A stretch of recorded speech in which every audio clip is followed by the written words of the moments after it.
architecture. But they don't have a need to do that.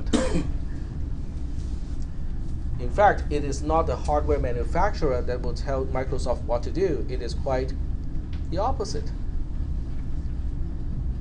Intel and AMD can say, hey, you know what, with the same die area and the same, size of a die, we can improve the performance, by, let's say, 4-fold, okay?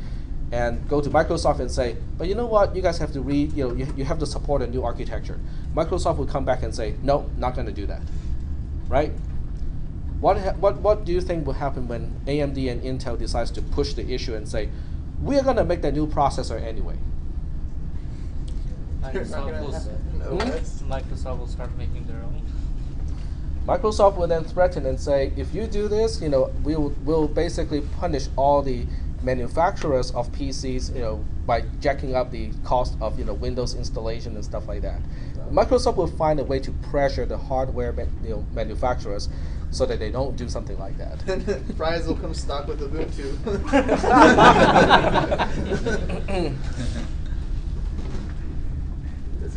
Yeah, that'd be awesome, actually. When you buy a computer, they already come with, you already pay for the license of Windows. If you buy from Intel, but if you buy from Dell or Lenovo and all the other manufacturers, they already prepay the license in Windows for Windows. That sucks. Can you opt out? Hmm? Can you opt out? No. I've never looked into it. No, you can't. You cannot. Some manufacturers actually try to do that. I think Dell tried it once and say, you can opt out, I the remember hearing Windows. they would pre-install Linux or something. Right, you can pre-install something or it comes blank. Okay, Yeah. just a blank hard drive. You can install whatever you want. They eventually gave up on that idea. There may be several reasons why they gave up on the idea. One, maybe it's a support issue because when people do this, and they have questions like, okay, my install just failed, then Dell has to understand how to install all of these different operating systems on their computers. But I think the reason has to do with pressure from Microsoft. Basically saying, if you don't stop doing this, I will stop the discount that you're getting for all these licenses of Windows. I think it has to do. It boils down to that. Hardball. Hmm? It's hardball. It's the Microsoft way. Yep. I heard Microsoft, it didn't go through from last I heard, but that they were trying to put something in the chips so that you can put anything else other than Windows on the machine. You cannot put anything except Windows, right? Yeah, and the newest version of Windows. So like you can only get it with 8 and it doesn't work with 8. And if Wow. you try to put it, take it off and throw it on Linux, this little thing in the chip would prevent anything else from running. Yeah, they can try that. I think within 2 days there will be a hack to get around it. Just like DVD encryption, right? What's encryption? What encryption again? You can decrypt it in Perl. All Buy right. a T-shirt with the Perl code. Yes. Shaped like a llama or the camel. Yep. And that's the DVD CSS decryption, right? Yeah. Yep. All right. The last one. So we talked about immediate operand. We talked about register operand. Now we are down to memory operand. Now this is the big one. Okay, this is a really big topic. A memory operand is one that refers to the value of a memory location. Okay, so first we have immediate, next we have register. Now we are down to getting the content to process from a memory location. Of the 3 types, memory operands are the slowest. However, even in 32-bit mode, an operand can specify any one of the 4 billion locations. Okay, with registers, you only got 8. With this one, you have 4 billion, even in 32-bit mode. Memory operand can serve as a source or destination, just like a register. The 386 instruction set offers many different ways to compute the address of the memory location, and we'll talk about these in the later part of this module. A RISC architecture, reduced instruction set computer, usually offer only one way to specify the address of a memory location. And that's why it's called RISC, because there are very few instructions. All right. So at this point, I think we are ready to do some experiments, some hands-on stuff. So let's go ahead and do some hands-on experiment. So I will start with writing some programs and use the debugger to help us understand what is going on when we run those programs. So I'll create a folder for today.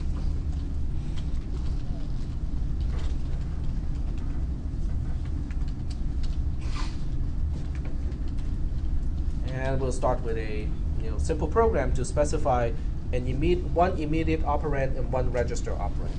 Okay?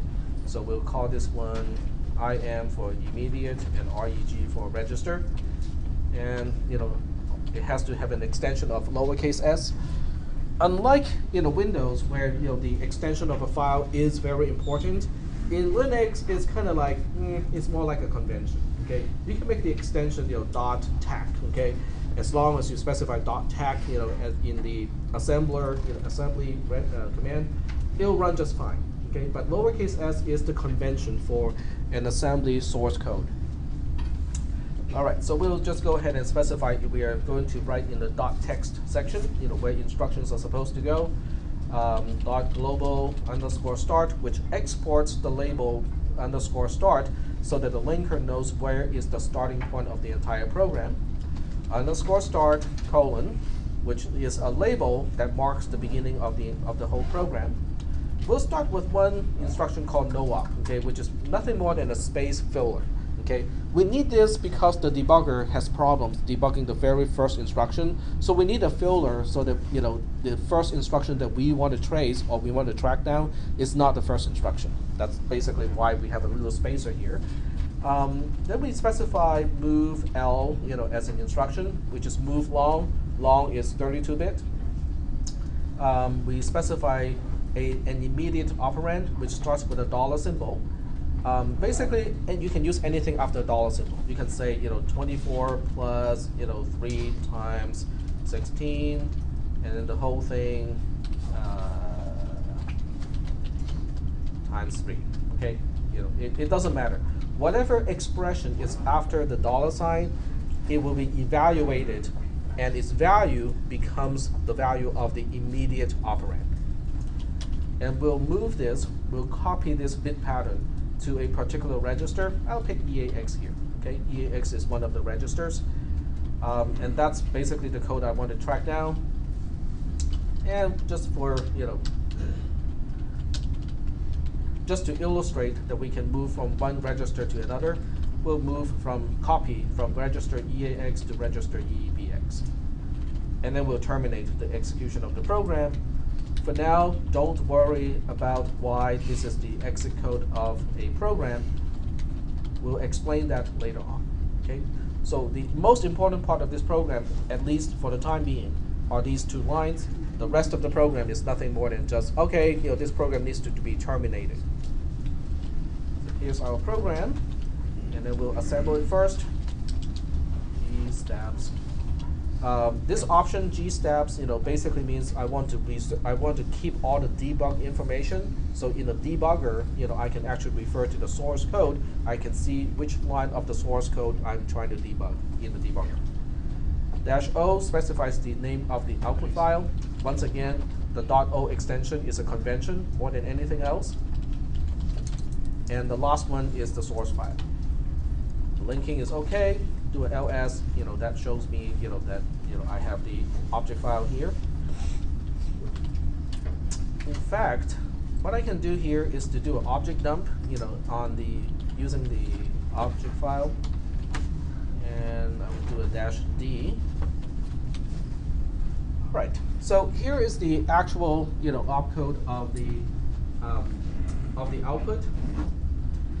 You can see that the long expression that I specified next to the dollar sign, after the dollar sign, really just evaluate to D8 in hexadecimal. D8 in hexadecimal is basically in base 10, 13 times 16 plus 8. Because D represents the value of 13 in decimal, but it has to be multiplied by 16 because each digit in hexadecimal is off by a power of 16. Can you find D8 in the instruction itself, the opcode itself? The opcode is on the left-hand side. It's the second. Exactly. This D8 000000 is the 32-bit representation of D8. So this is what I meant when I said an immediate operand is a part of the instruction itself. Okay. The other part, which is B8 here, is also a part of the instruction. This is the first part of the bit pattern that specifies the instruction. So when the processor gets the instruction itself, it will parse this part first to understand what else it needs to do with that instruction. So the decode part of the processor will decode the B8 to understand, oh, this is a move instruction. In fact, it is moving from immediate to a register. A part of the B8 here is also, 3 bits out of this B8 is used to specify the destination register. Don't ask me which 3, I cannot remember that. All right, so are there any questions about this? There's. I know we are running out of time. Oh Yep. yeah, no, go ahead. Then I'll save it for next time. Oh, go ahead. If it's related to this, we should Well, talk I about was it. just talking about the registers. EAX, EBX is like the whole alphabet. No, EAX, no, the no, B, no. Okay, that's a very good question because a lot of people think. Go ahead. Before when you made move L, you said L stands for long, and you said Yes. long was 32 bits. Yes. Is it always going to be 34 bits? You can use a move B to move 8 bits, move W to move 16-bit, but then the registers cannot be EAX anymore because EAX specifies a 32-bit register. So your register has to match the width of the move instruction itself.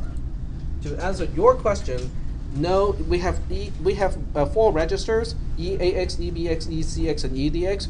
But it's not because of the alphabetical arrangement. A actually stands for accumulator, B stands for base, C stands for counter, and then D stands for destination. Those That's just used to ironic. be, yes, they used to be special purpose registers at one point of the evolution of the x86 processor.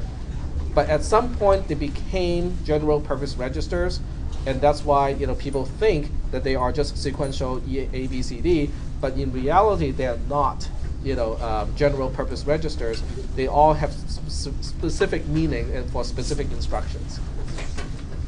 Long history has a lot of features that are coming from its earlier days as 8085, 8086, and so on. All right, so I didn't have time to really trace this program, so I'll leave this class at this point.